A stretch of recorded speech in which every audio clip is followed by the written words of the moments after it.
छत्तीसगढ़ के भाजपा प्रदेश सह प्रभारी नितिन नवीन रायपुर पहुंचे हैं, जहां उन्होंने पत्रकारों के सवाल पर कहा कि पार्टी के लिए हम लोग कह सकते हैं 24/7 काम करने वाले कार्यकर्ता हैं।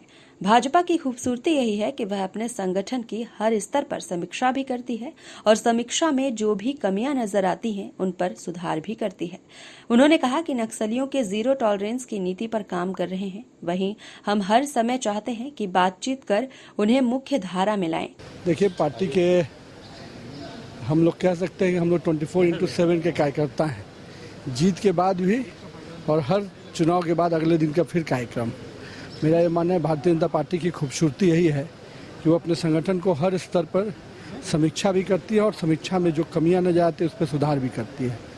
और हम मानते हैं कि हम लोगों ने जहां छत्तीसगढ़ में एक अच्छी जीत जीती, 10 सीटें हम लोगों ने जीता है, और मेरा मानना है कि सबसे बड़ी जो हार हुई कांग्रेस की, वो उनके पूर्व मुख्यमंत्री की हार, जिसको वो बहुत लंबे समय तक याद रखेंगे। बड़ी बड़ी कसिंदे कसने वाले लोग जो छत्तीसगढ़ को कहते थे कि मैं ही हूँ छत्तीसगढ़, आज छत्तीसगढ़ की जनता ने बता दिया कि छत्तीसगढ़ कौन है। और मुझे लगता है कि मैं छत्तीसगढ़ की जनता को नमन करता हूँ, अभिनंदन करता हूँ कि उन्होंने केवल विष्णुदेव साई की सरकार बनाई, पर नरेंद्र मोदी को भी झोली भर के आशीर्वाद दिया। और कहीं ना कहीं आज नरेंद्र मोदी भी जिस प्रकार से छत्तीसगढ़ की जनता का आभार व्यक्त करते हैं, और मैं सभी लोगों को, कार्यकर्ताओं को और जनता के यहाँ के लोगों को फिर से अभिवादन करता हूं कि उनके आशीर्वाद से भाजपा ने जो जीत हुई है, भाजपा पूरी तरह से उस सेवा भाव से काम करेगी। देखिए, उस पर हमारा स्टैंड स्पष्ट है। जहां हम उनसे बातचीत भी करना चाहते हैं, वहीं स्पष्ट रूप से इस राज्य को उस पूरे नक्सली चीज़ों से मुक्त भी करना चाहते हैं।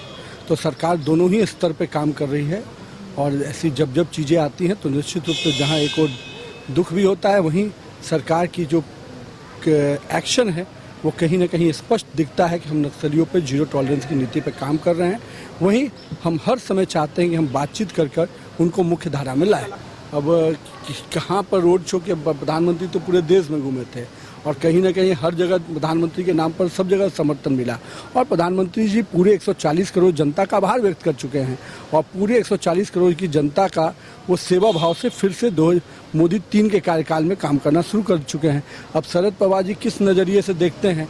अब महाराष्ट्र में उन्होंने बहुत विषय रखे हैं, आने वाले समय में देखेंगे महाराष्ट्र का क्या होगा।